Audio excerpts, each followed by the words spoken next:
আমি এখানে তিনটা ভগ্নাংশের সমহর বিশিষ্ট ভগ্নাংশ পেয়ে গেলাম। তাহলে আমি এখন লিখতে পারি। নমস্কার ও আদাব সুপ্রিয় শিক্ষার্থীরা, তোমরা সকলে কেমন আছো? আজকে আমি ষষ্ঠ শ্রেণীর অনুশীলনী 1.4 থেকে 2 নাম্বার যে প্রশ্নগুলো রয়েছে সেটা সমাধান করে দেখাবো। ধারাবাহিকভাবে আমি 3-4 শেখাবো। শিক্ষার্থীরা দেখো, 1 নাম্বার প্রশ্নে লেখা আছে নিচের ভগ্নাংশগুলোকে সমহর বিশিষ্ট ভগ্নাংশে প্রকাশ করো।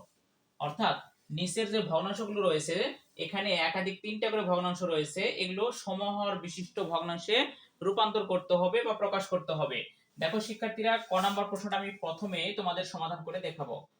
ক নাম্বারটায় দেখো লেখা আছে 2/5, 7/10, 9/40। শিক্ষার্থীরা, এই ধরনের অঙ্কগুলো সমাধান করতে গেলে আমাদের মাথায় রাখতে হবে যে এগুলোর প্রত্যেকটার হর যেন সমান হয়, তাহলে সমহর বিশিষ্ট ভগ্নাংশে রূপান্তর হবে। এখানে দেখো 5 ভাগের 2 ভাগ, 10 ভাগের 7 ভাগ, 40 ভাগের 9 ভাগ রয়েছে। এখানে ভগ্নাংশটা আমার খেয়াল করতে হবে যে 5, 10, 40 এখানে দেখো হর রয়েছে, এই হরগুলো প্রত্যেকটা যেন সমান হয়। তার জন্য আমাকে যে কাজটা করতে হবে সেটা হচ্ছে প্রথমে এখানে এখানে প্রথমে যে হরগুলো রয়েছে এই হরগুলো লসাগু নির্ণয় করতে হবে। 5, 10, 40। দেখো প্রথম ভগ্নাংশে 5, দ্বিতীয় ভগ্নাংশে 10, তৃতীয় ভগ্নাংশে 40 যে হরগুলো রয়েছে হরগুলোর লসাগু নির্ণয় করতে হবে আমাকে, হরগুলোর লসাগু।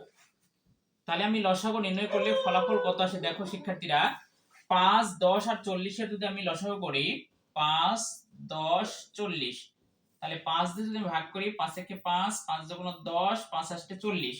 আবার 2 দিয়ে যদি করি 1, 1, 4 দুগুণ 8, তাহলে আমার ফলাফল আসবে 5 দুগুণ 10, 10 আর এখানে 4 দশে 40। তাহলে এখানে লসাগু আসলো 40। শিক্ষার্থীরা, এরপরে দেখো আমি যে কাজটা করব সেটা হচ্ছে অতএব 40, এখন দেখো 40 ভাগ প্রথম যে ভগ্নাংশ রয়েছে ভগ্নাংশের প্রথম হরটা এখানে লিখবো 5। তাহলে ফলাফল আসে আমার হচ্ছে 5 আষ্টে 40, 8। এখন আমি এখানে অতএব চিহ্ন দিব, দেওয়ার পর প্রথম ভগ্নাংশটা আমি এখানে উঠাবো 2/5, এটা উঠালাম সমান সমান এখানে 40 দিয়ে 5 দ্বারা ভাগ করে বের হলো 8, এই 8টা আমি লব এবং হরকে গুণ করব। শিক্ষার্থীরা দেখো, তাহলে 2 গুণন 8 আর হচ্ছে 5 গুণন 8, তাহলে ফলাফল আসে 8 দুগুণ 16 আর নিচে হচ্ছে 5 আষ্টে 40। দেখো প্রথম ভগ্নাংশ আমার শেষ। তোমরা যদি এই একটা ভালো করে বুঝতে পারো তাহলে পরবর্তীতে তোমরা পরবর্তী ভগ্নাংশগুলো একই পদ্ধতিতে আমরা নির্ণয় করব। শিক্ষার্থী দেখো, এবার দ্বিতীয় ভগ্নাংশ নিয়ে আমরা কাজ করব। তাহলে দ্বিতীয় ভগ্নাংশ আছে 7/10, তাহলে আমি প্রথমে লিখব 40 ভাগ দ্বিতীয় ভগ্নাংশের হর দ্বারা ভাগ করব, হর আছে এখানে 10 সমান সমান বের হবে 4 10 40, 4। এখন আমি যে কাজটা করব, অতএব দ্বিতীয় ভগ্নাংশটা লিখব 7/10 সমান সমান এই 7 দ্বারা এখন 7 দ্বারা এবং 10 দ্বারা 4 কে গুণ করব, তাহলে 7 গুণন 4 আর হচ্ছে 10 গুণন 4 সমান সমান 4 7 হচ্ছে 28 আর এখানে 4 10 40।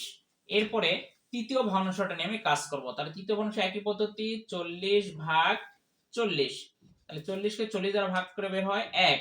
তাহলে অতএব উপরে 9 নিচে 40, তৃতীয় ভগ্নাংশটা আমি লিখলাম সমান সমান এখানেও আমি এই ভগ্নাংশকে 1 দ্বারা আবার গুণ করব, তাহলে 9 গুণন 1 আর হচ্ছে 40 গুণন 1 সমান সমান 9 কে 9, 40 কে 40। শিক্ষার্থীরা দেখো, আমি এখানে তিনটা ভগ্নাংশের সমহর বিশিষ্ট ভগ্নাংশ পেয়ে গেলাম।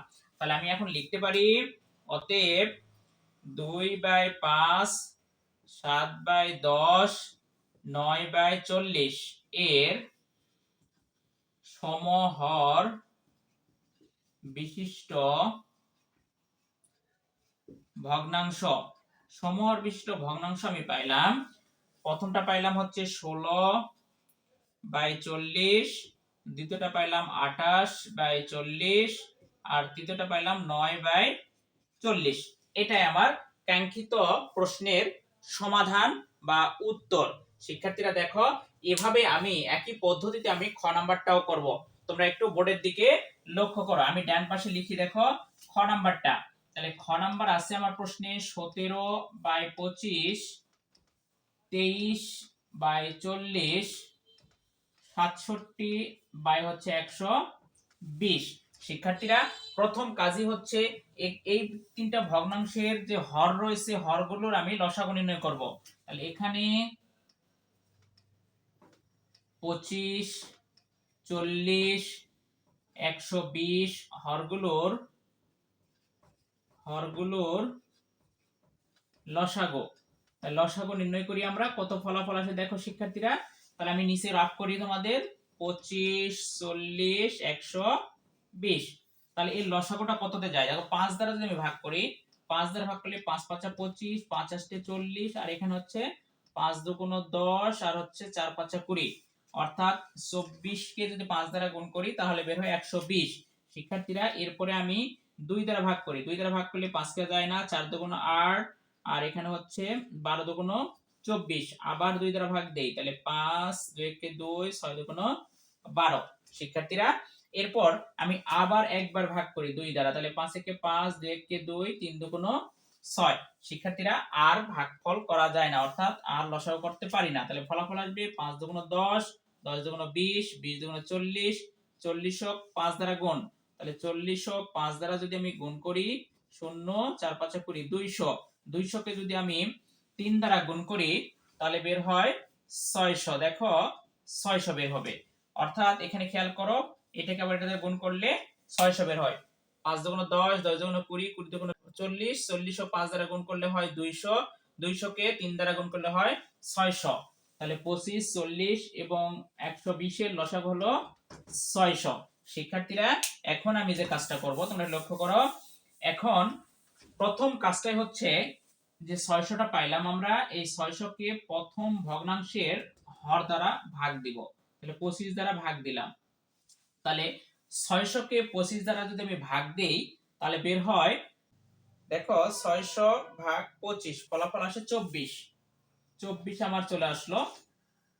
এখন দেখো আমি অতএব চিহ্ন দিব 17/25 সমান সমান এই 17 আর 25 দ্বারা 24 কে গুণ করো, দুটাকেই হর এবং লবকে 24 দ্বারা গুণ করব। তাহলে 17 গুণন 24 আর হচ্ছে 25 গুণন 24, তাহলে ফলাফলটা আসবে দেখো আমার 17 গুণন 24 সমান সমান 408, 408, আর এখানে আমার আসবে 600। কেন 25 আর 24 গুণ করলে 600 বের হয়। শিক্ষার্থীরা পরবর্তীতে দ্বিতীয় ভগ্নাংশের আছে আমার হর আছে 40, 40 দ্বারা ভাগ দিব। তাহলে 600 কে 40 দ্বারা যদি আমি ভাগ দেই ফলাফল আসে 15, 15। তাহলে অতএব এখানে দ্বিতীয় ভগ্নাংশ আছে 23 বাই হচ্ছে 40 সমান সমান 23 গুণন 15 আর হচ্ছে 40 গুণন 15 সমান সমান, তাহলে 23 কে 15 দ্বারা গুণ করি, 15 গুণন 23 ফলাফল আসে 345, 345, আর 40 আর 15 গুণ করলে বের হয় 600। শিক্ষার্থীরা পরবর্তীতে আবার দেখো 600 ভাগ 120, তৃতীয় ভগ্নাংশে আছে 120 সমান সমান 600 কে যদি আমি 120 দ্বারা ভাগ দেই ফলাফল আসে 5।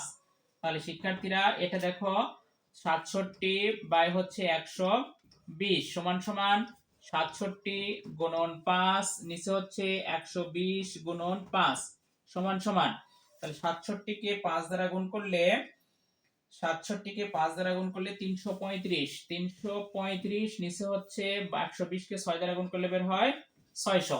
শিক্ষার্থীরা একটু লক্ষ্য করো এখানে আমাদের তিনটা ভগ্নাংশের সমহর বিশিষ্ট ভগ্নাংশ বেরিয়ে আসছে, কারণ এখানেও 600, এখানেও 600, এখানেও 600, হরগুলো সব সমান।